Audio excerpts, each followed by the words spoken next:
This is Stacy Marshall with Printwear Magazine. Matt Vassallo with the RhinestoneWorld.com. Richard Greaves with ScreenMaking.com. Brian Walker with RTP Apparel. This is Peter Walsh with M&R, and you're listening to the Two Regular Guys podcast. Podcast hosted by Terry Combs. Terry Combs. Terry Combs. And Aaron Montgomery. Aaron Montgomery. Aaron Montgomery. Keep on listening. I don't know if these guys are that regular. Okay. Well, welcome to the show. It is Friday, September 10th. How's that possible? 2021. I'm Terry Combs. You can find me at terrycombs.com. And I'm Aaron Montgomery, and you can find me at oursuccessgroup.com. Today, Terry, not only am I just hitting as many buttons as I can hit here, apparently, as you can tell, Eric is not here with us today, but we're going to do our best. So, Terry, we're going to wrap up that conversation we started last week when we talked about our presentation, how we present ourselves to our customers. And we started with the packaging that we received from us, but we want to kind of wrap up. How do we position ourselves in our customers' eyes? So exactly. So good to get this going. And like I said, we'll try not to make it a three-parter. Yes. Yeah. The goal is to not make it a three-parter. So without Eric's help, though, who knows? It could go way off the rails early on. I suggested earlier this week to Eric that he should have us on the other side of his slide presentation because he's doing a seminar right now in Fort Worth at the Impressions Expo. So just in case, hi, everybody. Yeah, exactly. If we're live from Eric's class, good to see everybody there. Ask him why we call him E-Rich. Oh, boy. So, yeah, definitely. All right. Well, let's check in here with some folks. Terry, let's see here. We've got Todd. Good morning. We've got Josta from Sweden checking in. And Chuck, good morning. And Sarah, hello. Good to see you. Yes, Todd, I am alive. Both Terry and I are not at 110% today. So you'll have to bear with us if there's some coughing and hacking. It will happen. I got my tissues. I got my water. Yeah, we got water. We're all set. We're all ready to go. But yes. Aaron, I even took some medicine. Kim ran to the drugstore, walked in, handed me 2 pills to take. I took them and then realized I have no idea what she gave me. So this could be interesting. Fall asleep here. Yeah, exactly. I'm a very trusting guy, apparently. Yeah. Well, hey, she's taking good care of you. Yes. Happy Friday, Chuck. And hello, Alicia and Mr. Gross. Good morning. Thanks for tuning in. And Dale, great to have you. And Sandy, excellent. Terry Todd said, I figured by medicine you meant blue moons. So that's later, man. All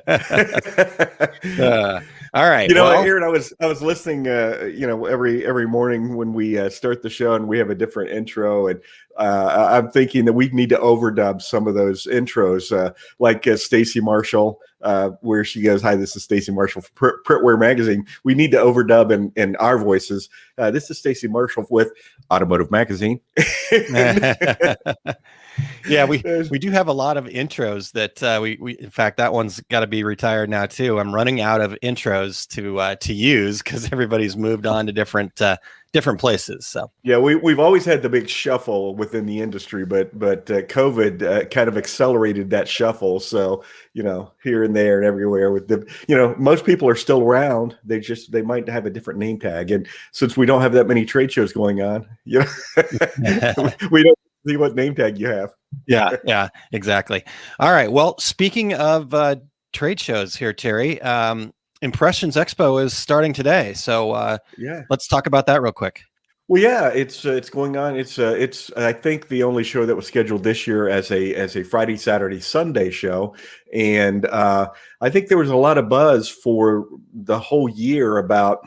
There were several companies that said the first show we're going to be doing is Fort Worth. So it'll be interesting to see how that turns out. If anybody out there is attending or planning to attend, we would love to hear some feedback from you.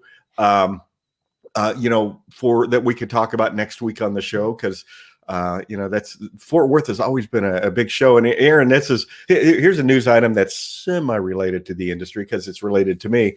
My daughter and my son-in-law who live in Seattle. He is a naval officer and retiring from the Navy. I guess retiring 8 years. He's served out his commitment and just yesterday accepted a job outside of Dallas. So we're pretty excited. And I was pointing out to her, no, I do 2 shows in that area. So I can see you guys twice a year and plus about 3 hours away from their cousins, my son Mike's 2 daughters. So we're all pretty excited about that move. And starting in probably mid-October, they will be living outside of Dallas, and he won't have to put a uniform to go to work anymore. Nice. All right. Well, that sounds awesome. Yeah. So Terry, if folks are there in Fort Worth, we'd love to hear what's happening, how it's going. I'm experiencing FOMO pretty massively right now. I was supposed to go, but made the probably wise decision to not go because I've got family stuff this weekend. My son is trying out for his first real club team where he's got to try out and make the team. So he's got 2 tryouts that he's going to tomorrow. And I certainly didn't want to miss that. You guys know how much of a volleyball fanatic I am. And in fact, I'm picturing you as volleyball dad, man. Yeah. Well, so badly so actually, Terry, that I decided I didn't have enough going on and I would take on coaching responsibilities as well. So Wow. I'm not coaching the younger kids. I'm not going to coach Lewis yet. I do want him to at least enjoy the sport for a little while before I ruin it for him.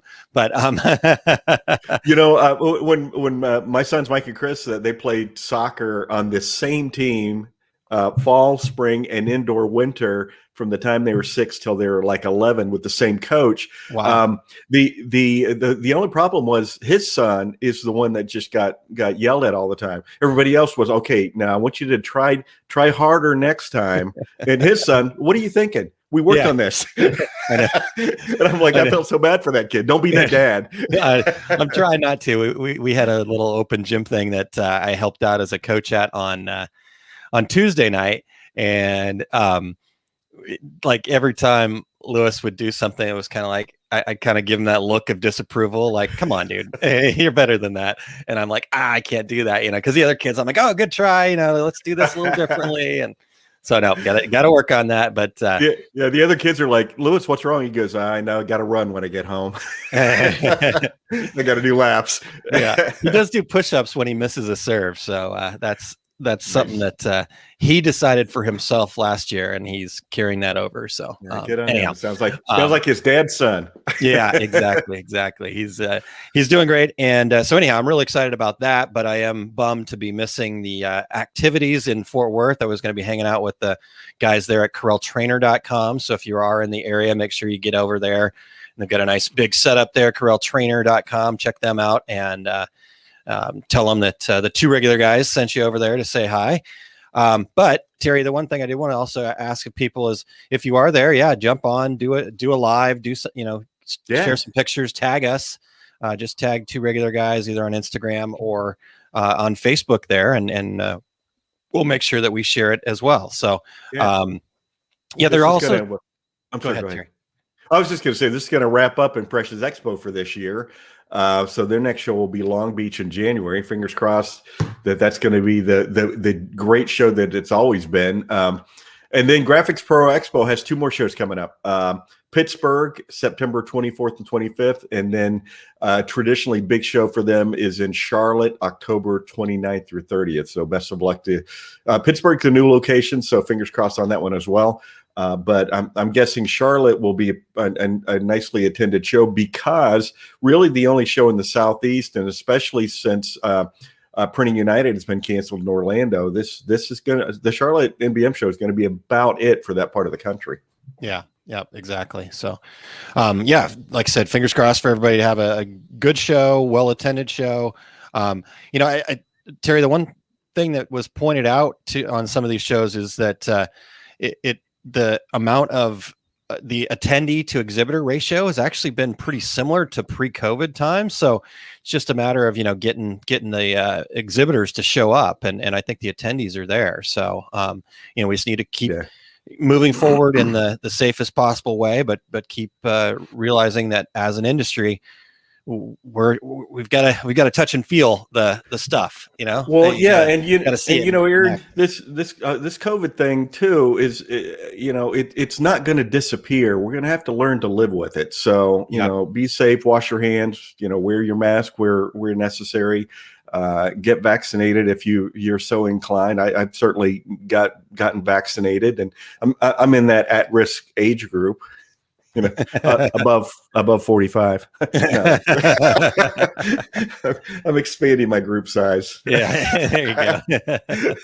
Nice. But we've got to. I'd be interested to see how many people have gotten into this industry since many of the trade shows have been canceled, so they've never had the opportunity to attend. And Aaron, I've seen it in my screen printing classes, because I always ask for a show of hands who's been to an industry trade show, and it's usually usually if I have a class of 20, I might have 7 or 8 people raise their hand. Now I might have one. Which means these folks have never had the opportunity to go to a trade show. And it's really important to your growth in this industry and in any business to get out there and meet people in the industry, go to the seminar, see what's new. Like you said, Aaron, touch and feel. It's important to be able to, especially, in our industry, all the new fabrics and things like that, you need to have them in your hands. So, and to see, automatic screen printing presses running and sublimation printers running and all the different types of products. And people are getting really hot on a lot of products right now, and they've never actually seen it in real life. So, if you're within, the central Texas area, if you're close to Pittsburgh, if you're close to Charlotte, try to get out there and see the shows. And the more people who attend, the more that will encourage vendors coming into 2022 to be there and exhibiting as well. So I get off my soapbox now. No, that's we're right there in the same deal. Again, we understand that everybody's got to make the right decisions for them and their situations and whatnot. But we always want to encourage everybody on both sides, both exhibitors and attendees, to do what they can to get there. I think, like you said, it's an invaluable experience that you can't duplicate with the virtual stuff. We love the virtual stuff. I know, Terry, you guys at Equipment Zone do a lot of great virtual events, but there is something to be said about that in-person opportunity to, with the DTG equipment, see it actually run, see the nuances of it. Same thing with sublimation. It's one thing to say, okay, this is what's going to happen, but when you see the press open and that vibrancy of the color, based on what the substrate is and whatnot, I don't think you can duplicate that so well in a virtual experience. So, Aaron, I'll add one more thing to that too. When I first got into screen printing, I'd go to the Atlantic City show and I'd go to whatever shows that I could, and I went to every seminar, and I was that guy with the full size yellow legal pad and just making notes. And I remember every time I'd left one of those shows, how excited I was to get back and try some new things that I learned at the show. And if nothing else, sometimes we need a little encouragement in our businesses. And Aaron, I know that's your career is to encourage people in their businesses, have them get excited. But one way to do that is go into these trade shows and just meeting other decorators, and getting excited. But they're excited. Their excitement is contagious, and so. We preach about, for the last 9 years about going to trade shows and participating in trade shows. Yes, so I guess we're beating the dead horse here, but no, but I mean, in a way, Terry, that's where Two Regular Guys started, right? I mean, it was people getting excited about the industry, sitting around in what basically was our free time. We weren't getting quote unquote paid. I mean, we were in chicken wings and beer, I think, but having a good time, but the having a good time was just talking about the things happening in the industry and talking about the things we saw at the show that day and the conversations we had, and some thoughts on this, new technique or thing. I mean, I remember going through the whole DTG phase when DTG was first coming out, just the conversation about, is this going to kill screen printing or not, and all of that stuff. And it wasn't anything more than just kind of hanging out and being excited about it. But like you said, it made everybody like go back with this sense of let's do more and be more. And I think it in turn grew the industry. So I know it helped grow my business, and it's, you can't get that type of encouragement and excitement by sitting home watching YouTube video. Yeah. you need to have an interaction, just like, well, you do it right now virtually, but it takes an interaction with people to build that excitement. You can't just watch how to code a screen for 5 minutes and then get the big pitch at the end by my emulsion. Yeah, exactly. No, I mean, it is like you said, even the things that we do virtually, it's not like just watch this video. There's a lot that goes into that. We do a lot of things where there's community building, there's challenges, there's the private members group, and it is all about getting that interaction and encouragement. But we were just out at DAC Chicago, and we got to be around some of the people that are part of the OSG community, and like you said, that was really cool. That just took it to that next level, and so that's a big part of what we want to do with our success group, is also have that opportunity for community too. So, and I think people who join should get that cool hat that I saw at the table that the OSG hat. I mean, was that just something Todd did on his own, or is that? That's just something that Todd did on his own. Yeah. I need to get one of those, but I'm not a hat guy, so I don't know. I'm becoming more and more of a hat guy. I don't think I look good in a hat, but anyhow, that's a whole different story. All right, Terry, let's look at a couple of other things here real quick. Rich, hello. Thanks for being here. And Mo, good morning to you. And thank you very much, Kim. Said good luck, Lewis. I'm sure he's going to do great and he's going to have fun. So he's really enjoying it these days. Richard, great to see you tuned in. Hopefully you are doing better. I know you've had some challenges. So Richard, great to have you tuned in. Todd says, we're talking about the disapproving look that I gave Lewis, that he knows that look, and I'm sure Terry, you probably do too. That's hilarious, Todd. Yeah. It's funny because it's true. Yeah. Sorry. I told you I'm working on it. All right. Good morning, Martha. Jerry says, I used to love even the small local hands-on seminars that Aaron used to have a couple of times a year in St. Louis. So yeah, when I was with Coastal, we would do some hands-on stuff locally here. And good morning, Patty, tuning in from Pennsylvania. So Pittsburgh show, right? Coming up, September 24th and 25th, right? Correct. Okay. All right. Sorry, Patty. We were talking about how Graphics Pro's got a couple shows coming up, one in Pittsburgh. So I saw Pennsylvania and it immediately made the link for me there. All right, Terry. Well, let's see here. 20 minutes in, and it's time for a dad joke. What do you say? I know. And it looks like Monty Montgomery is at it again. Yes.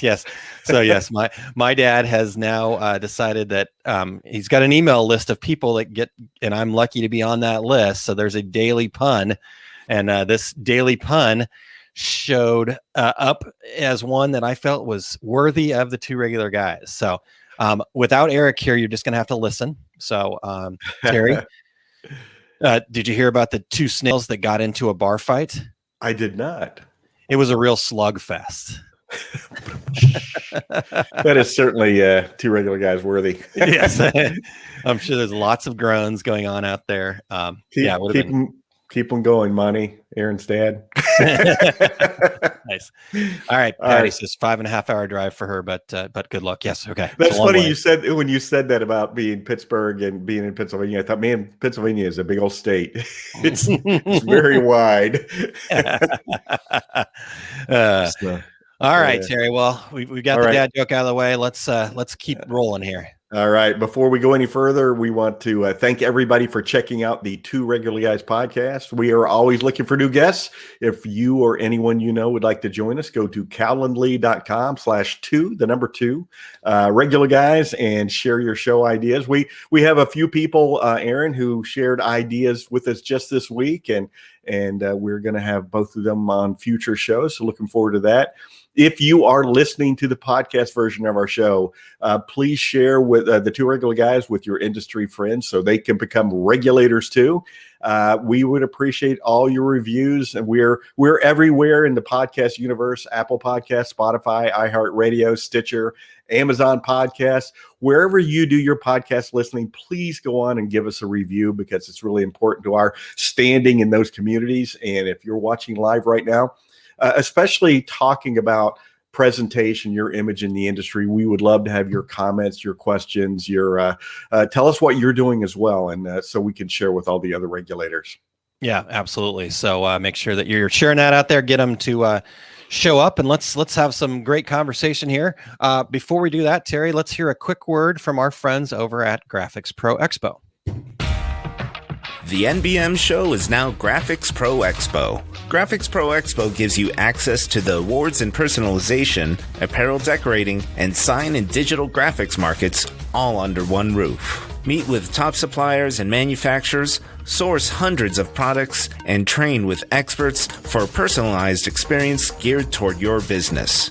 Graphics Pro Expo is headed toward a city near you in 2021. First up is Irving, Texas, May 13th through 15th. Indianapolis, featuring RapsCon, June 15th through the 17th. Meadowlands, New Jersey, co-located with the NSSA Northeast Sign Expo, July 15th through 16th. Long Beach, California, August 12th through the 14th. Pittsburgh, September 24th through the 25th.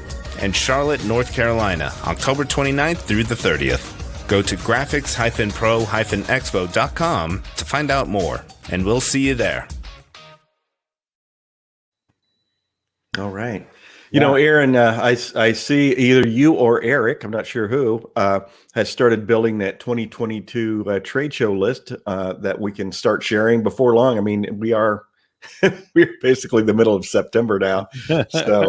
So we'll be sharing upcoming events soon. It looks like it's about halfway filled in, and I found all the ones that were listed online currently. So the Graphics Pro folks have their stuff ready to go for next year. Impressions still just Long Beach listed right now, so we'll keep an eye on that. But definitely can't believe it's already the middle of September, like you said at the very opening. Hard to believe it's September 10th, right? I know. My gosh. So yeah. We only have a couple of months of swimming weather left here in Arizona. So. I mean, before I turn the heater on. Yeah, exactly. All right. Sorry. Nobody needed to hear that. Yeah, exactly. Making friends again, Terry. I see. All right. Okay. Well, I guess people will want to show up at your house. That's true. All right. Down. Yep, there you go. It's great. It's a beautiful place, by the way, folks. If you definitely want to get there and hang out. All right, Terry. Well, we're back for part 2 here. As per usual, Two Regular Guys. We had more content than we knew what to do with, but great stuff that we got to talk about last week. And I'll have you just kind of give us a little recap here in a moment, Terry. But we want to talk about what is presentation, anyways. It's not just the image that the customer envisions.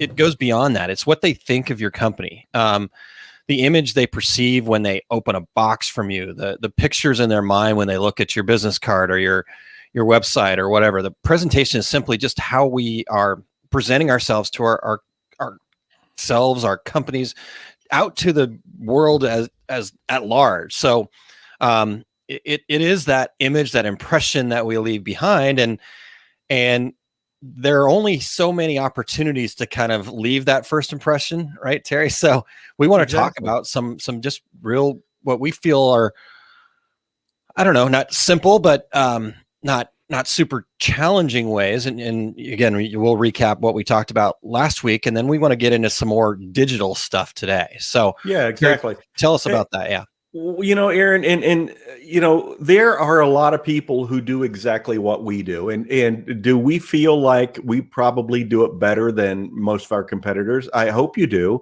Yeah. And if you don't feel like you do it better, then maybe you should start working on that today. But so how does somebody decide between us and 12 other people who do heat transfer vinyl or sublimation or embroidery? How do you decide? Well, they decide usually by if they feel warm and fuzzy about you, about the fact that you can do a good job, you can deliver it on time. We're back to that. Do a good job, deliver it on time, and sometimes it comes down to that comfort level you have with that person or with that company. So last week we in our short list, we got halfway through, so we got through our very short list of the presentation of the package. In other words, the box or the package, however you deliver the product to your customer, what does that look like? The other thing that we talked about was your business card, because most of our customers are never going to walk in our shops. Even if you got that beautiful brick and mortar store in the middle of Main Street across from the courthouse, you're going to still have a lot of customers who never walk through your door. So what are they going to, what's the one thing they're going to have? Your business card. And last week we talked about that as well as having a business card that looks creative, because this is a creative industry. If I want somebody to buy from me, I don't want them to mix up my business card with the business card from their attorney, Yeah. So again, presentation, and Aaron, I mentioned, sorry, Kim, I've mentioned this before. Kim, before we went on the air, Kim was talking to both of us and said, all right, no repeating stories and blaming it on the medicine. So I'm repeating this because of this, whatever crazy medicine you gave me before we went on the air. But,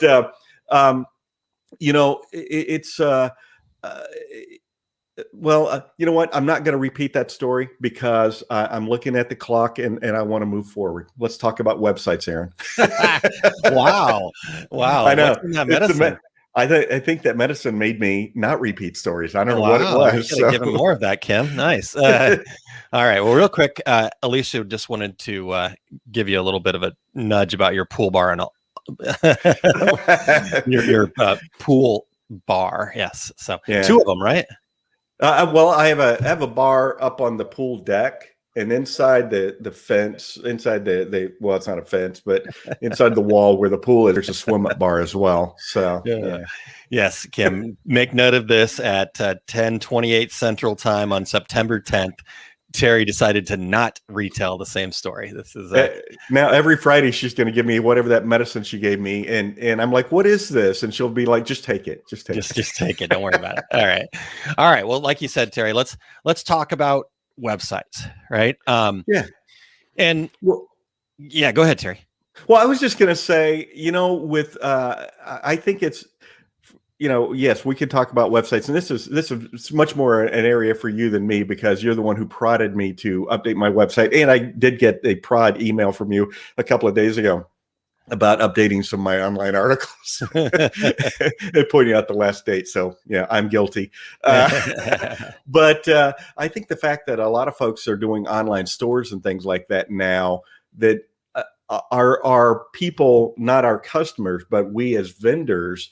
Are we paying enough attention to our websites? Because we have different methods now that we're reaching out to customers with, but still we need to go back to our customers are still going back to that website. Would you agree, Aaron? Yeah. I think as of, today, 2020 was definitely the tipping point that people would maybe before that could maybe say, oh, I don't need a website. And even then I was, I think once we got into 2015 or so, having a website was pretty much a must for all businesses. But 2020 basically solidified that. If you do not have a website, shame on you. Shame on you. It's not, I'm not giving you that disapproving look. I'm just saying you're not doing yourself any favors, because at the end of the day, people are going to go to the internet to find out more about you. They want to learn about you without having to be told about you from you, right? And the way that they do that is through a website. Maybe it's also through a Facebook page, and there's some other things that you can do to go along with this, and we'll talk about that a little bit. But in today's world, you must have a website. So, and Aaron and Dean Hudson, who's a regular listener, thanks, Dean, mentioned, I think, more on Facebook, and that's true. But no place can you own the information about you more than on your website, because even on Facebook or posting on Instagram or whatever, that's that one shot information. And yes, you can have your Facebook page as well, but I don't think there's a better place to 100% tell your story than on your website. It's got to be a part of the mix. Yeah, and honestly, it's the only thing that you own. Right. If you're relying all on Facebook, and Facebook changes their algorithm, which they do often, guess what? Now all of that hard work you did on Facebook is for naught. So Facebook should be used as a tool to get people to your website, and then once they're on your website, then, different things can happen, and there's different kinds of web pages you can have. Ultimately, what I think is the minimum that you should be doing is getting people to your website and then having them opt into an email list where they're able to get more stuff and get more information and learn about you and that kind of thing. But yes, a website is your location where you have control. There's no algorithm that gets changed. You decide what's on it and what's not on it, and who sees what and when, and all that kind of fun stuff. So having a web page, I think, is a must. And here's, I think, where people get scared about it. They're like, oh, I don't know how to build a web page. Well, there's lots of easy tools out there to use. Now, some of them you can pretty much tell from a mile away that, they're being made by this, but something like a Squarespace or something like that. We don't need to have this web page that is like, it doesn't have to be an e-commerce page, first and foremost. Even if you are a decorator, if you're a custom decorator, there's probably not a huge reason to have an actual e-commerce page, because you're not selling the same thing over and over again. Maybe if you're just doing personalization off of designs that you are pre-made, that's one thing. But if you're doing all custom work, an e-commerce page is probably not going to do you a whole lot of good. It may confuse people more than anything. You probably just want a landing page with here's how to get a quote, submit a quote kind of form. So, Aaron and Charles noted here, Storybrand is a must read, and that is I always click on those, and maybe I'm an outlier, but that About Us, I always click on it when I go to a new website, because I want to hear how you got here, where you came from, why you're in business, and that's that warm and fuzzy feeling. I think it's that. Yeah. What is it you stand for? I'm in this because everything that I use is recycled, or, whatever. Of course, that's every website right now. So I think there's got to be a new story. But I think it's important for people that might be the only way people ever get to know who you are and know about you is that little story of about us, about me, about our company. Yeah. And I feel like Charles is somehow in our outline reading ahead, because well, there's this little picture up there at the top. Yep, he's in there. Well, that's actually one of my bullet points in just a moment here. So let's excuse me. Let's actually jump to that real quick. So Storybrand, Terry, are you familiar with the book? I'm not. Okay. All right. So what he's talking about is it is a book by a gentleman named Donald Miller. It's a Storybrand. I can't remember the whole name, but if you look up Storybrand and Donald Miller, you'll find it. And that's exactly what Charles is talking about. Is one of the things that we need our website to do is what Terry's talking about there is telling the story about us. But how you tell your story is extremely important. And really what what Storybrand talks about, and kind of what I wanted to share from my notes here. And I'm not trying to steal anything from Donald Miller. I'm actually giving him credit for this. You mentioned his name twice, so I think So that's we're good. Yeah, we're good. covered. So it's this idea of every good story has got what a lot of people will call the hero's journey, right? The hero, he's a little bit lost, confused, and then he's thrust into this place where they have to take some action, and they go out into the world, and things are bad. There's a guide that comes along and helps them get on the right track, and they overcome the challenge, and then they return home. And that's the hero's journey. If you think about any movie out there that's kept your attention for 2.5, 3 hours, it's based on that whole hero's journey. You can, I mean, Star Wars to E.T. to, Field of Dreams. I mean, even comedies, dramas, they all have that similar arc, and it is called the hero's journey. And what Donald Miller talks about in Storybrand is that as companies, especially in starting with our websites, we have to be able to tell that hero's journey. But the problem or the thing that most people mess up is they position themselves as the hero. And where actually they, as a company, I want to be the guide. I'm the guide. So your customer is the hero. And what is the villain that they're facing? If you guys remember my little pitch for breaking through limiting beliefs last week, I said, hey, I was looking for the unsung heroes, those people that are confronting the evil villain self-doubt, right? Because they're the heroes. They're the ones that have to take this journey to overcome self-doubt and limiting beliefs. And I just want to be the guide that gives you some tools and resources that's going to help you get there. And so that's what I'm talking about here with this hero's journey, and what our websites can do. Speak to the hero, which is your customer, help them identify what problem you're going to help them solve, and then very quickly give them a call to action that will position you as the guide to help them get there. And so that's what we can do with our website in a very quick and concise way, just with a single page, a picture of happy people using your products. That's a good way to show off the hero that you're the guide that you are to the hero, that kind of thing. So with your website, like Terry said, it doesn't have to be a massive thing. Now, if you have an e-commerce site, you can have the same thing above the fold on the first page, and then the call to action is to get them into the store. Whatever, but our website and the way we present that website is very important to how we present ourselves to our customers.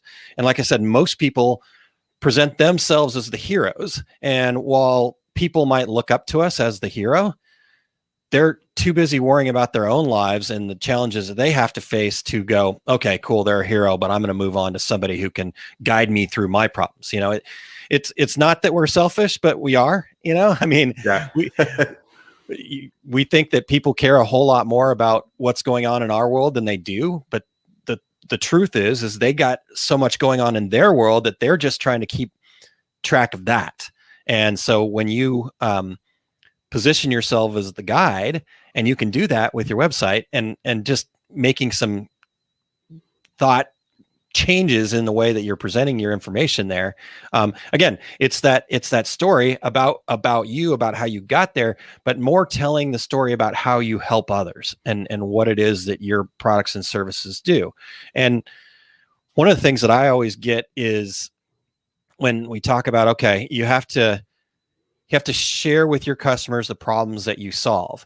When I say that, a lot of times people go, okay, well, in fact, I go back to what you say sometimes, Terry. It's just a t-shirt. Nobody dies, right? So how does my t-shirt solve a problem? And when I say what problems we solve for people, it doesn't have to be this world-changing, life-changing, life or death kind of problem that you're solving. It's connection. It's, the family reunion. They want to have connection. They want to have that unity. And so your shirts are solving that problem of connection. Or maybe it's you're doing corporate work and the problem is that they need to get their brand out to more people. And so the shirts or the tumblers that you make are going to help them spread their brand to more places, that kind of thing. Or we need to be a team, and this product is going to help us, have cohesion. So yeah. So just telling that story of how you help others, and then doing that very clearly and concisely at the very top of the front of your webpage will be the presentation that you want. And that's the lasting impression that people are going to have once they come to your website. So your Facebook stories, your Facebook posts, the other things like that should drive people to your website. And then from your website, then they should be able to take the call to action from there. Right. So perfect. What are your thoughts on that?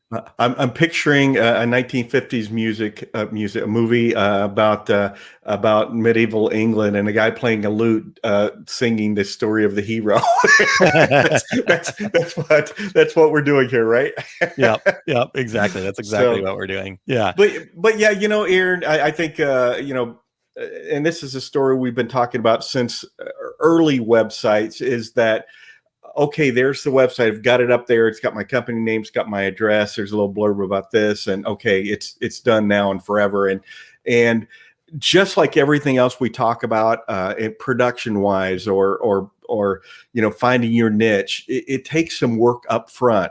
This is a journey that's beneficial just as much to you as it is to your customer in defining who you are and what you want your company to be and what your purpose is. And it's an exercise that takes some of your time, but it's so beneficial to you. When I used to work for a company in Kansas City, Aaron, that we've talked about a lot. And once a year, all the managers would go on a retreat for about 3 or 4 days and just talk about who we are and where we're going and short-term planning and long-term planning and defining us as a company. And those are difficult things to do when you are, running around making sure products getting out the door and calling 12 vendors to look for those last 3 medium royal blue t-shirts. And you have to set aside time to spend defining who you are and, make that time to do these things that we're talking about here. I guess that's my take. Yeah, no, I agree. That opportunity that you get to do those things and to work on those things, it's what I call the working on your business instead of always in your business. And I say that you need to spend a minimum of 15% of all of your business time working on the business as a owner, manager, that type of thing. So, I agree with that completely. And you talked about the brand there, and I know we're talking about websites here, but again, that website is your virtual storefront. It is your brand. It is who you are. It's your personality. Our good friend Jay Bassell, who is the brand guy, right? In fact, he's got a whole workbook about it. In fact, you can find it over at jbassell.com called Your Style Guide. And what he's very clear about is your brand has nothing to do with the color and the logo and stuff like that. That your brand, your colors and logos actually come from your brand. And your brand is your business's personality, your business's values. That's your brand. And so when you can, like you said, take some time to work on that and define that part of it, then guess what? The website, how it's going to look and feel, that it's much easier now. Now it's a lot easier to get from point A to point B, but you go, oh man, I spent all this time working on that. Well, that's going to pay dividends down the road. So, All right, Terry, let's also cover real quick here. Let me get a couple comments in here real quick. Jerry says, as you mentioned last week, as soon as your podcast ended, I created a business email to replace my Yahoo email. Congratulations, Jerry. Good job. We are touching the world. Yeah, that's awesome, Jerry. it is those little things, but they do ultimately make a big difference. So, and again, doesn't mean you have to get rid of using Yahoo as the email that you're going to be, checking inside of there. You can have that directed into your Yahoo email, and Sure. it all still feels the same. I mean, every single one of my emails, I respond out of my Gmail tab on my Chrome browser, right? So even though it's coming from oursuccessgroup.com, it still is actually being sent from Gmail. So, well, and Aaron, and just to jump back, and I just want to mention like the packaging. I know that when we talked about individually folding shirts and make sure you have a sample in the box and blah blah blah, it's easy to say, but I'm really busy right now, so I'm just going to keep doing it the way I'm doing it for now. But by gosh, I'm gonna do what you guys say, and I'm gonna start doing that soon. And soon never comes. You know, start doing it now. Yeah. It just put in the little extra work now, because then once it becomes a process, it actually becomes easier, and it just becomes part of who you are as a company. And then again, that'll start paying dividends down the road. The challenge with all things that make us better, and like things like this, like changing and making a business email from a Yahoo, or like you said, the packaging and the folding, is we like you just said, we go, oh yeah, that's a great idea. I'm going to do that soon. Right.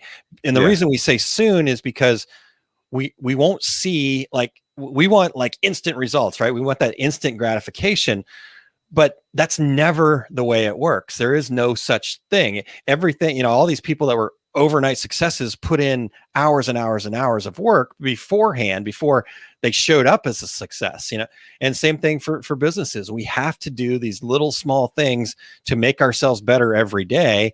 And then over time, that will compound on top of itself to lead to where we want to go.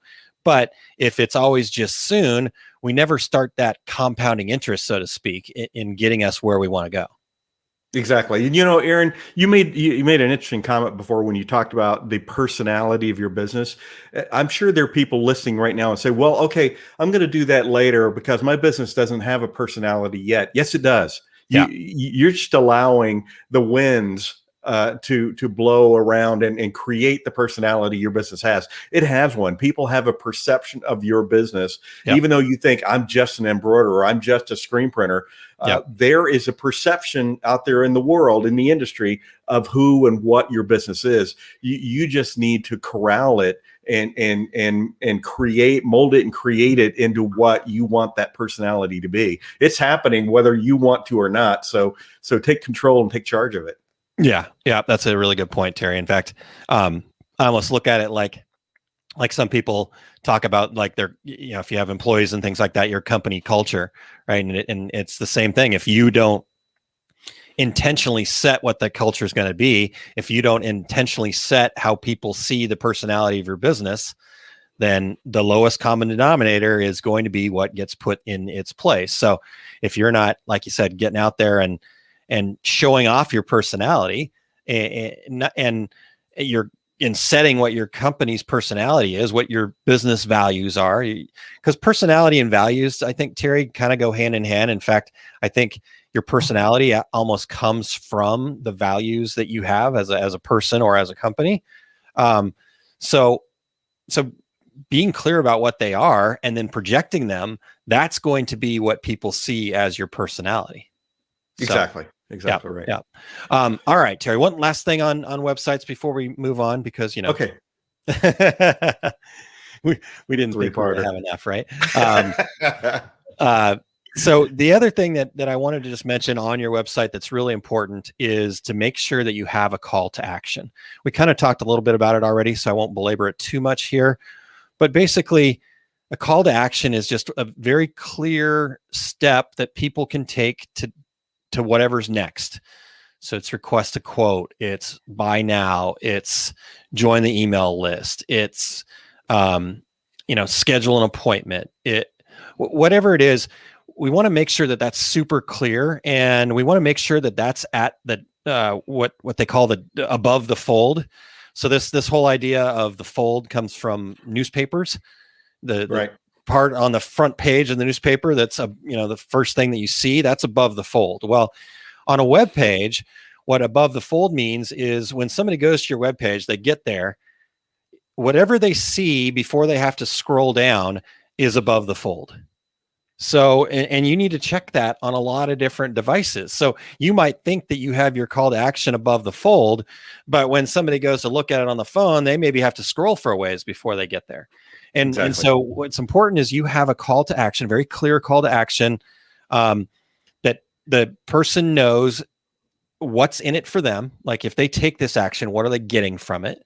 Are they going to get a free consultation, or they're going to get a quote within a certain amount of time? Give them a little bit of details, but make it very clear and concise at what the call to action is. And then just make sure that that really stands out. So if it's a button, it's bigger, it's a different color. It kind of is contrasting. You really just want it to kind of pop out at you and say, oh yeah, there it is. And as humans, we love to push buttons. So push a button. So yeah, that's my last bit on websites, Terry, is just make sure you have a really clear call to action above the fold. 100% agree. And being a journalism graduate, above the fold is very meaningful to me because when I started in journalism, there were a lot of newspapers out there. Yeah. Yep, but Aaron, we have a limited time left. We want to talk about presentation on social media. I know we have some other shows scheduled down the road here for us, but it's a big subject. Do you want to attack it now, or do you want to hold off? No, I mean, I think we can. Yeah, I think we can handle it. Okay. Yeah, let's give it a go. Okay. Let's hit the high points, and if we need to go deeper, we can always schedule that for a later time here. But so yeah, let's just hit these high points real quick. The first thing I wanted to start off with is just kind of making sure everybody's clear on what social media is. I think most people have a pretty good understanding of it now. It definitely a lot more than it used to be a few years back when I would talk to folks about social media. But the realization that everybody thought that social media was this like marketing tool. Well, it was never created to be that way. We're just using it as that, right? And the social media people realized that people were using it as that, and so they found a way to make money by charging people for ads. And so that's how this has all evolved. But the whole point behind social media is an opportunity to be social online. It's like having a networking event on a web page, right? And so social media has nothing to do with you posting about your latest sales pitch, offer, special deal, new product, et cetera, et cetera, et cetera. In fact, you want to use that very sparingly. The whole key to social media is the social part. You have to engage. You have to build relationships. You have to get people talking. And nobody's going to be talking about your latest sale, right? It doesn't, again, as much as we want other people to care about us, as much as we care about what we're doing, they've got their own things in their own world that they are dealing with and that they care about, So your latest sales, yeah, okay, that's awesome, Terry. Congratulations, good for you. But I'm not going to spend a lot of time there, putting in my 2 cents. But if you ask me if I prefer ranch dressing over blue cheese dressing on my chicken wings, I care about that. I want to engage in that. We'll have a very long conversation about that, won't we, Terry? we will indeed, because that's what we're passionate about. And the best example of this for me is Matt over at the Rhinestone World, because he got on social media just to share what he was doing more than anything, because his sales were all through his booth at trade shows and things like that. And he just got on social media. In fact, he was on YouTube for years without realizing that you can actually make money on YouTube. He was just on there sharing ideas, and he's just an engaging kind of person. And now through TikTok, he has hundreds of thousands of followers. And do they follow him because he's selling them rhinestones? No, they follow him because he's a very engaging person. He does really cool and interesting things. He gets you excited about, I want to try that. I want to rhinestone my 2 regular guys mug here. And it's never about selling with him. Can you through TikTok find out where you can go buy those rhinestones to do that with? Yeah, you can.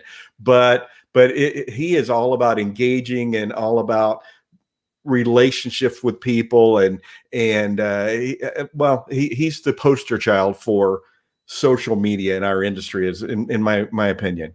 Yeah, I agree with that, Terry. He's definitely got it figured out, and somebody to emulate for sure. And really, like you said, Terry, it just all came down to he's an educator, right? He's a former teacher in his previous life, high school teacher, if I remember correctly. Correct. And so he has that ability to teach, and trying to teach high school kids, he probably had to come up with a lot of creative ways to get them engaged, get them involved. And so he's taken that skill and he's just shared that on YouTube, on TikTok, and all these other places. And so it does boil down to that, so your social media should be, again, for me, the way it looks and works is I want to share information. I want to engage. I want to ask questions. I want to find out what people are passionate about, get them involved in that conversation, ask a lot of questions. And again, it can be silly, fun stuff. Some of the most engaging posts that I've had or been involved with are the, ranch versus blue cheese. And as Dale said, it's BLEU. Yeah. The appropriate spelling, Dale. Man after my own heart. Yep, exactly. and Dale said Matt Fasala was a high school PE teacher. Yep. Correct. And, that kind of thing, or, fruit on pizza, go, those kinds of things. And you'd just be surprised. But here's what happens. And there'll be somebody. So for example, Terry, if you happen to go on Facebook today, and then all of a sudden you see something from somebody that you haven't seen in a long time, and you really haven't seen a whole lot of posts from them on Facebook, but all of a sudden something pops up, and then you read the post, and it's either, they got married, or, something happened, a big event where lots of people had commented on it. And Facebook says, oh, okay, well, we've got to make sure more people see this because it's clearly engaging. And that's the way this whole thing works, is it's all about being engaging and building those relationships. You can build trust. One of the things that Matt does really well is he does share all this information. So he's built a lot of trust. The crew out there, pretty much whatever he says, they'll do. I've determined. We've been inundated with emails from the crew when they didn't make it on the Reggies before, so daily dollar short. Yeah. He's built trust and has that and stuff. So basically that's what we want to do. That's our presentation on social media. Again, it's got to be part of your brand, so if your brand is a little bit more professional and corporate, then yeah, you're probably not engaging in conversations about fruit on pizza or, that kind of thing. But there are certain things in your corporate world that you can get the conversation going with. So Terry, what are your thoughts? Well, and here's another thing that people, maybe somebody's doing rhinestones, and they say, well, see, Matt Fasala already owns that now, so there's no opportunity. It takes me back to, and I won't say who, but Aaron, you and I had a conversation with someone at a trade show several years ago who said, yeah, I hate Scott Fresner. And I've been in a feud with him for about 20 years. Oh, really? Why is that? Well, I was writing a how to print t-shirts book, and he came out with his first. You're remembering this, right? I just got it. He came out with his how to print t-shirts book first, and I'd been working on one for a couple of years, and I hate that guy. He came out with his first. I'm like, well, why don't you just come out with yours too? I mean, it's a big old world out there. There are a lot of people. Scott Fresner does not now own how to print t-shirts. You could have just done yours also. And it makes me think, that you're not too late to the dance. If there are 187 people out there talking about how to put rhinestones on this mug here, 188 is cool. Just do your own thing, do it your own way. And there is an audience out there for you. And maybe your audience is completely different than 185 of the other audiences, but the opportunity is still there.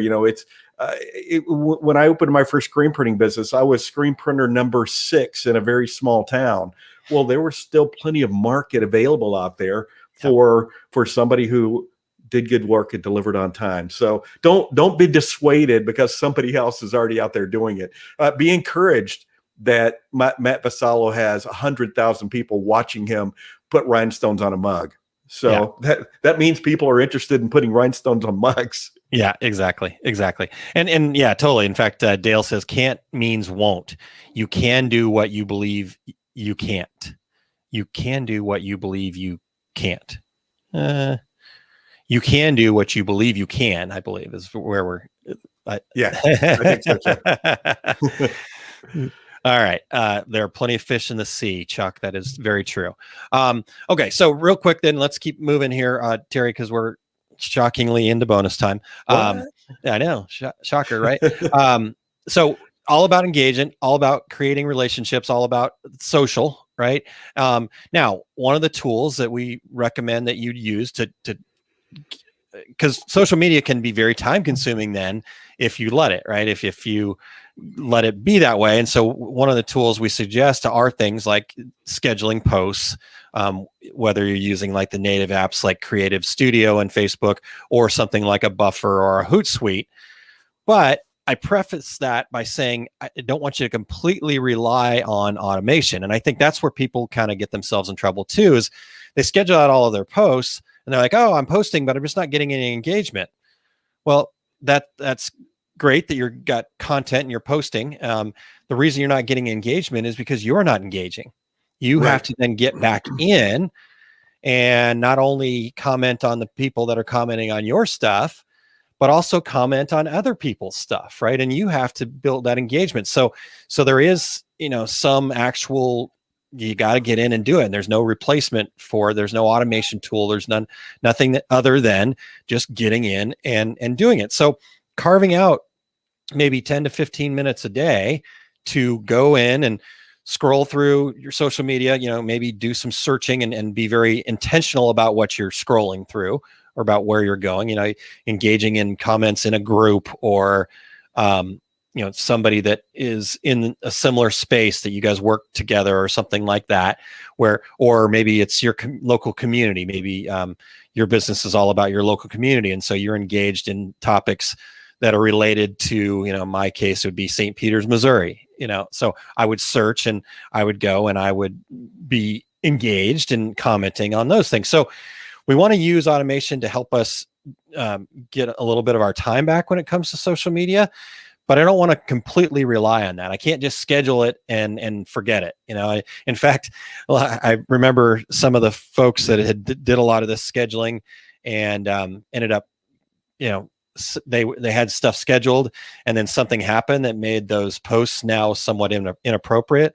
I remember back around, some of the Super Bowl stuff and things like that, where it's just like, automation's great, but if you don't have control over, if you don't manage it, if you don't check it out, these things are going to come back to bite you. So you can't just set it and forget it, so to speak. So any thoughts on that, Terry? Well, and the flip side of that is don't get caught up because, while you're there engaging and for your 15 minutes and say, wait, what, the BYU is joining the Big 12? Well, let me check that out for the next 2 hours. Exactly. Yeah, it is important that you, like I said, you got to be intentional. And I think you're exactly right. I mean, social media is built and developed and designed. I mean, they've created it to steal your attention. And so you have to be very intentional. If you're in a moment of weakness, maybe you're tired, maybe you're a little emotionally drained or whatever, don't go on social media. You'll be there for hours, right? You'll go down that rabbit hole. But if you can find 15 minutes where you're on point, you're mentally focused, and you're going, okay, here's my goal. Here's why I'm on here. I'm not going to read about BYU joining the whatever and that kind of thing. I'm going to go. I'm going to do what I'm here to do, and then I'm going to move on. So, all right, let's see. What else do we got here, Terry? A couple other quick points, and then we can close it up here. Let's see here. Let's see what Wendy has to say. I try to go live on my Facebook page once a week, even if I'm talking to my following from the garden. There you go. And Wendy, I think this is a great point. Is consistency is key. You mean like having a podcast every Friday at 11 o'clock Eastern time for 9 years? Yes. That. Okay. I mean, I like to think that people show up here because of us, Terry. I'd like to think that, but I know people show up because they know we're going to be here every week, and we're going to hopefully share things that everybody will be able to get engaged with, and it has nothing to do. So if you and I just decided to randomly show up every other, let's do 1 week here and then it'll be 3 weeks out here, I think we'd lose people, and if I was a listener, I'd lose that too. So. Being consistent with this is important, and there are going to be times where you're just talking to yourself, or you got to make it work, and you're talking from the garden. So yes, consistency is key. All right, couple other quick points here on your presentation on social media. This whole idea of your personal profile and your business profile and keeping them separate. I just don't think that that's possible. I don't think that, I think if you really tried hard, I guess you could do it. But if you're really wanting to use social media to help drive business and to help engage your marketing, I don't think it's possible to have a separate personal and business profile. And I know some people insist that they have to have that for whatever reason. And I get it, but in today's world, if people want to find out stuff about you, they're going to find out stuff about you. And so I think that as a business owner, and I'm talking to people that are business owners in this case for sure. As a business owner, your business and you are one and the same, right? It's all part of the process. So your personal life and your business life are all intermingled. You don't have the luxury of punching out at the end of the day. You definitely want to take some time off, and it's okay to be away from your business. And I'm not saying you have to be all business all the time, but what I'm saying is your personal community is going to help you grow your business just as much as what you've done to build your business page. So you have to kind of intermingle them. And I just don't think there's any divide. If you really insist that you are going to have this separate personal page that business people don't know about and stuff like that, you're basically taking away half of your potential engagement. There might be customers who buy from you because once a month you go to Habitat for Humanity and spend 2 hours. It's all part of it's all part of your story, right? Exactly. It totally is. It totally is all part of your story. So, and then Justus says, so Aaron, walk your dog at the same time every day, please. Yes, I really should do that, but I've got enough persistent things going on right now. We'll try. Patty says, this is my new cleaning hour. I can clean with my earbuds in to listen to my new favorite podcast host. No wasted time.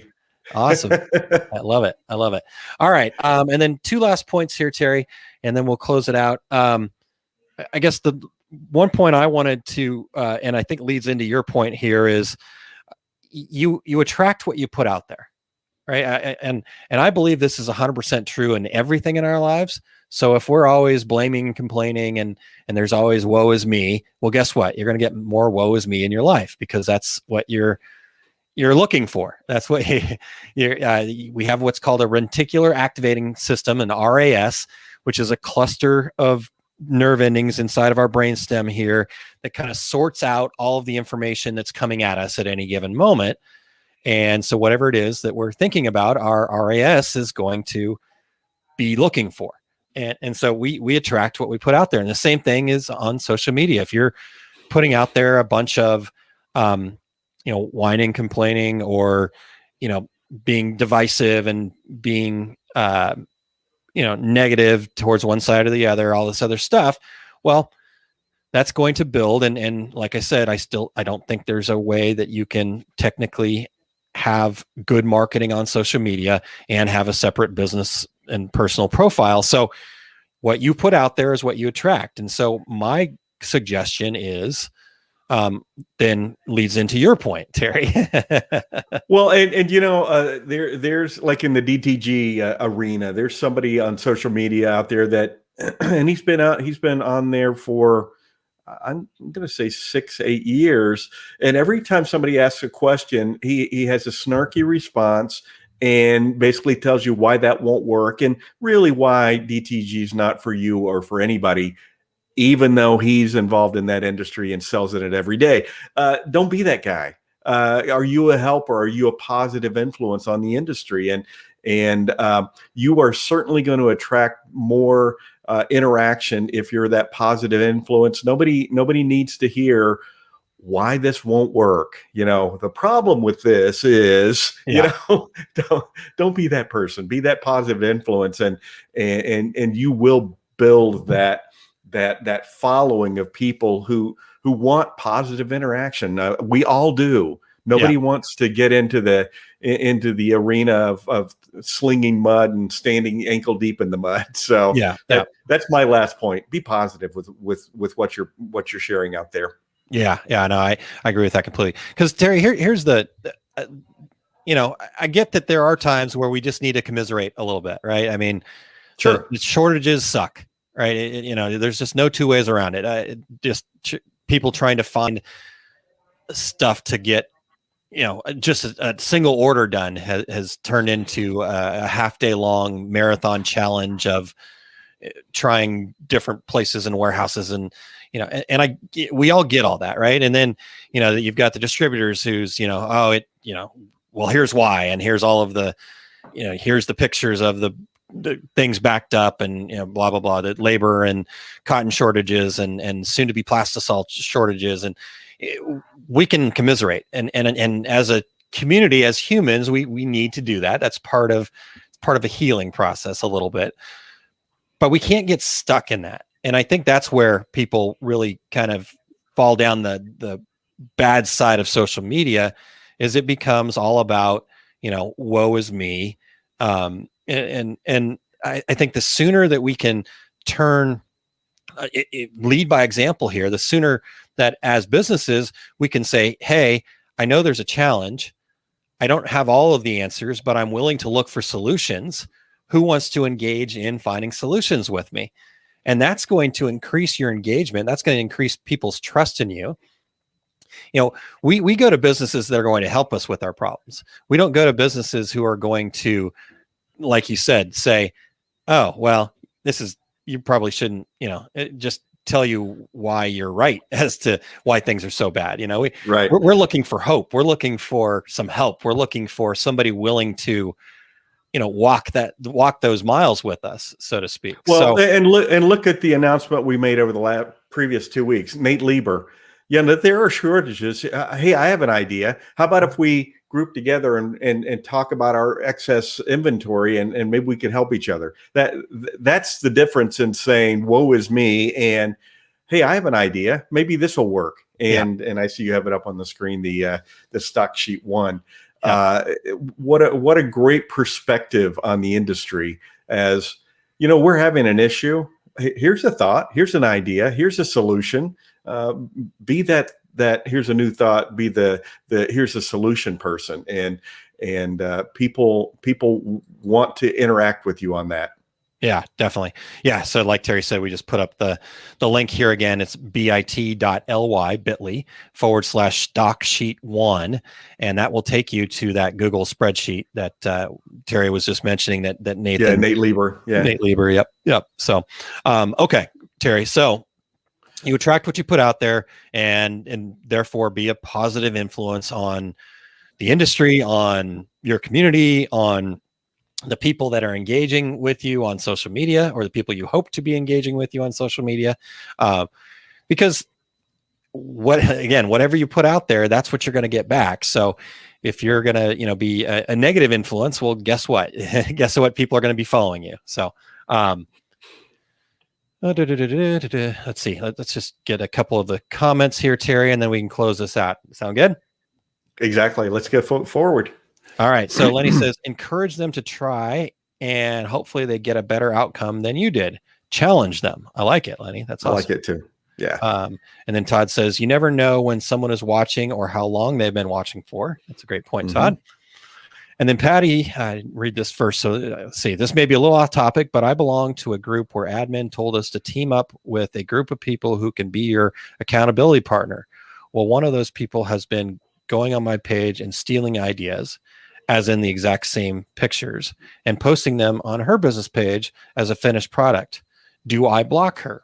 Ooh, interesting. I say yes. I was going to say. So the easy answer is yes. That would probably just kind of I think to me, the harder answer, but maybe more appropriate answer is as an accountability partner. Part of being an accountability partner with people is trust. And clearly this person is breaking your trust. And so I think the other part of being an accountability partner is you have to be able and willing to have those hard conversations with each other. Sure. So if this is not somebody that you think is worth your time of having that difficult conversation with, then I would just terminate the whole relationship. I would just, I wouldn't have them as accountability partner either. I mean, you can find accountability partners everywhere. I obviously deal with a lot of that with the success principles training work that I do. Accountability and masterminding is a huge part of what we do at our success group. And so I know lots of people looking for accountability partners. And so that's finding a new one would not be a problem. So I guess my point being, Patty, is I would just, if this person is worth continuing that accountability relationship with, I would first have the conversation and just say, hey, I don't feel comfortable with the fact that you're using the exact same pictures now that you're following my business page, and I don't want to have to block you.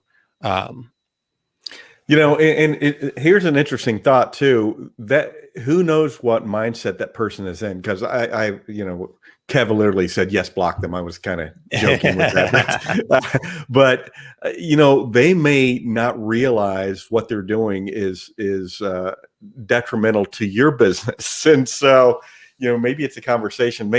In other words, they may not realize they're doing something wrong. Yeah. So it's certainly worth a conversation or an exchange of emails or whatever. So. Yeah. Yeah. And Patty says, but the others in the group I like. So, and I think that's one of the challenges with things. Like I said, with our success group, Terry, we do a lot of this kind of thing. But we also know that this is a very special relationship. An accountability partner or a mastermind group is a very special relationship that if you don't really kind of clearly set up those rules of engagement, things like this will happen.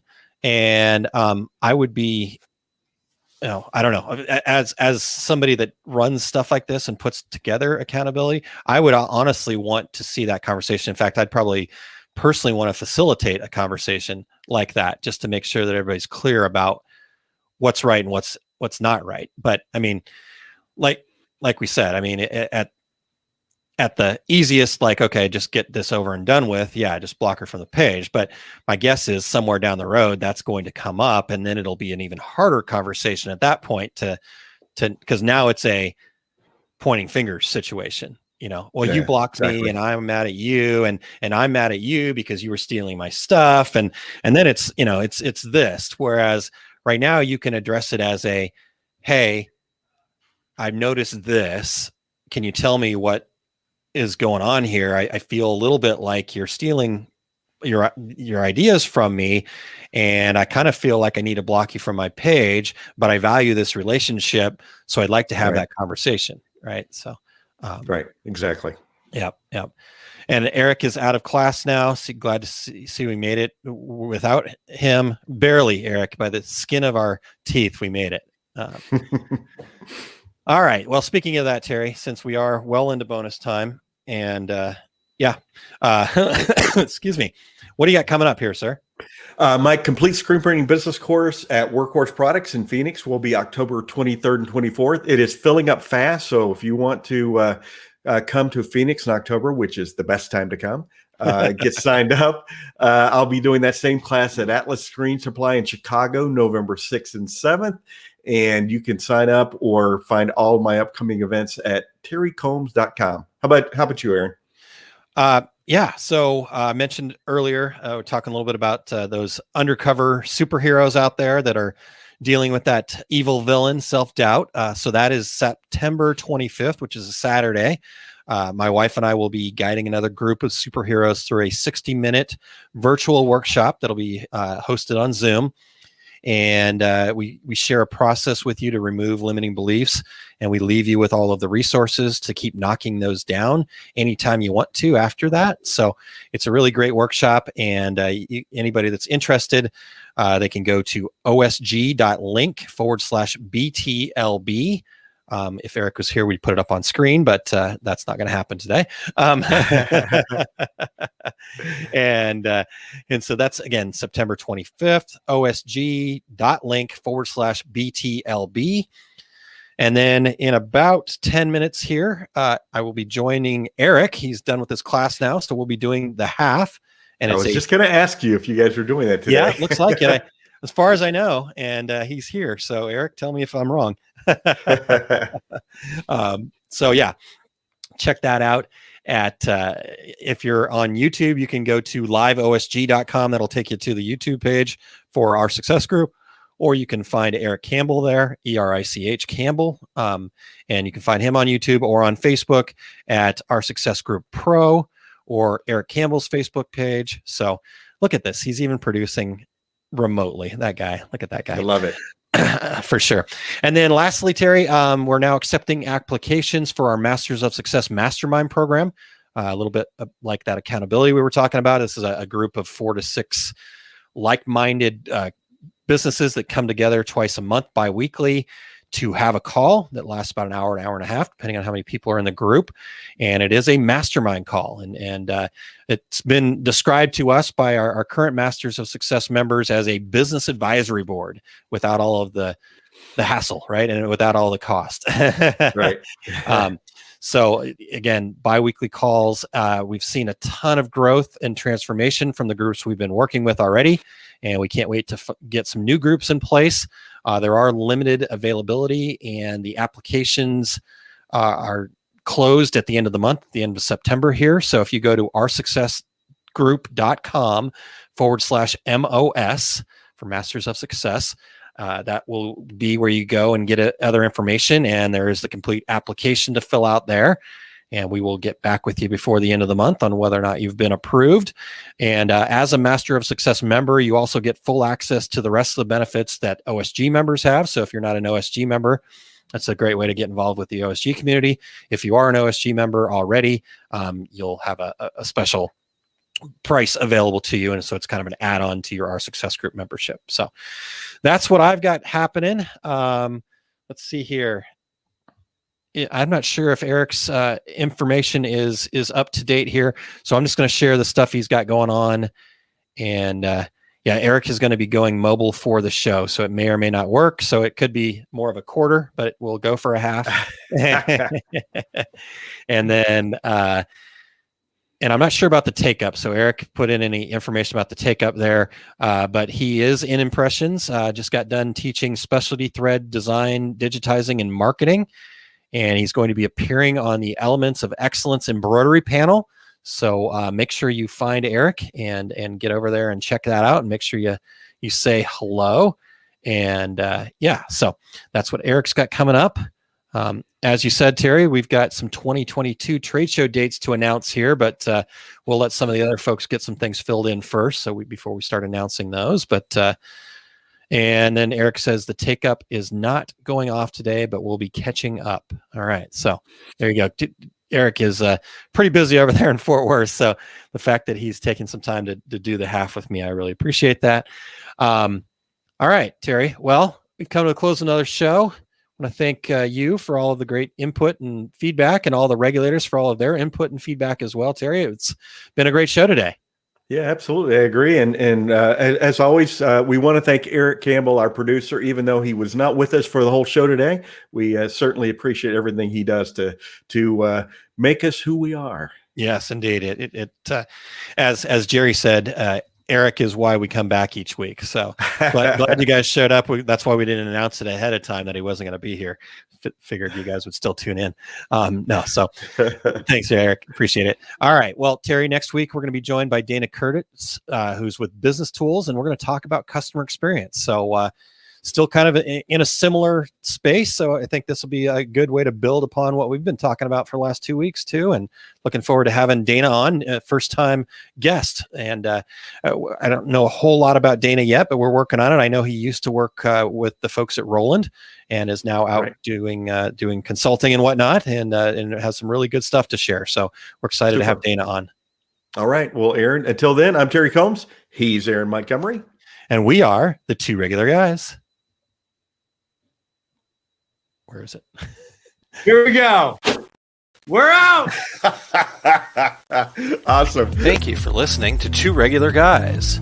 Check out our website at tworegularguys.com. That's the number 2, regularguys.com. You can also interact with us over at our Facebook page, facebook.com/tworegularguys, or send us a tweet, twitter.com/tworegularguys. And we have a YouTube page. You can find all that from our website, tworegularguys.com. Thanks for tuning in, and we look forward to spending some time with you again next week.